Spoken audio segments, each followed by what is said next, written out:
हर कोई चाहते हैं कि हम जिंदगी में खुश रहें। वो खुशियाँ मिलती कहाँ से हैं?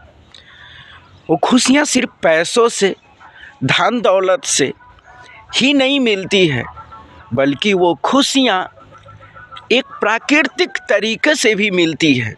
जैसे आपका जो परिवार है, जो फैमिली है, उसके सभी मेंबर्स यानी उसके सभी सदस्य अगर खुशहाल है, सबसे अच्छी बनती है, सबसे अच्छे से बात होते हैं, सब मिल कर के रहते हैं, किसी प्रकार की कलह नहीं है, तो वहाँ से एक वास्तविक खुशी मिलती है जो ज़िंदगी को जीने में चार चांद लगा देता है। और लेकिन ये तो कभी हो ही नहीं सकता कि हमारे जिस परिवार में, जिस वातावरण में, जहाँ पे हम लोग रहते हैं, वहाँ कभी ना कभी किसी न किसी प्रकार से थोड़ा ना थोड़ा कलह होना तो स्वाभाविक है। ये ऐसा कोई नहीं हुआ जो इस धरती पे जन्म लिया और उसकी ज़िंदगी में थोड़ा बहुत ही उथल पुथल ना मचा हो। ये हो ही नहीं सकता है। लेकिन अगर उस प्रकार से हो जाने के बाद आदमी आवश्यकता से ज़्यादा व्यथित हो जाता है, अशांत हो जाता है।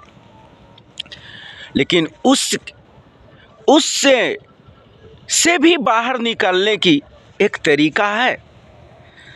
बहुत से लोग इसके लिए दवा भी खाते हैं, लेकिन वो जो है टेम्परोरी आपका इलाज है।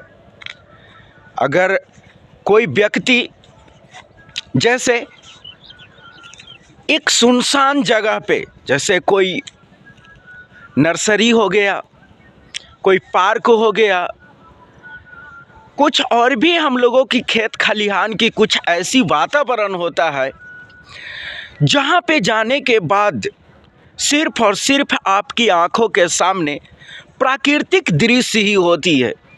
आप खेत खलिहानों में चले गए तो वहाँ पे लहलहाते फसल को देख रहे हैं, चिड़ियों की आवाज़ को सुन रहे हैं और भी तरह तरह की फसलों की फूल देख रहे हैं, तो उससे भी अपने हृदय में, अपने मन में, आपकी जो दिमाग है उसको में भी पॉजिटिव थिंकिंग आती है, एक सकारात्मक सोच पैदा होता है और आपका मन प्रफुल्लित हो जाता है।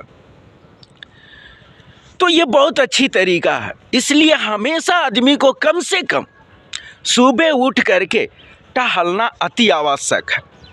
आप टहलिए जहाँ पर भी हो। जैसे आप अगर गांव से बिलोंग करते हैं तो गांव में तो मत पूछिए, आपका खेत खलिहान, बाहर की जो भी दृश्य है वहाँ तो एक से एक फसलें होते हैं, जिसे देखने के बाद, उसकी फसलों को देखने के बाद, उनके उसमें लगे हुए फूलों के देखने के बाद आदमी का मन ऐसे ही प्रफुल्लित हो जाता है। और अगर कोई शहर में बिलोंग करते हैं तो वहाँ भी तरह तरह के पार्क होते हैं। कुछ जगह वैसे होते हैं जहाँ पे किसी प्रकार की कोलाहल नहीं होती है, शोरगुल नहीं होती है। अगर ऐसे जगह पे आदमी रोज़ अगर 10 मिनट भी समय दे तो हम नहीं, ये जो है पूरे दुनिया का ऐसा मानना है कि आदमी को उससे डिप्रेशन से छुटकारा मिलना तय है। तो इस प्रकार से एक छोटी सी तकनीक अपना करके, और इससे केवल आपका डिप्रेशन ही नहीं जाएगा, बल्कि आपकी शरीर से जुड़ी हुई और भी प्रकार की कुछ समस्याएं, छोटी छोटी समस्याएं भी वो दूर हो जाएगा। तो आज के लिए इतना ही। Good morning. Thank you.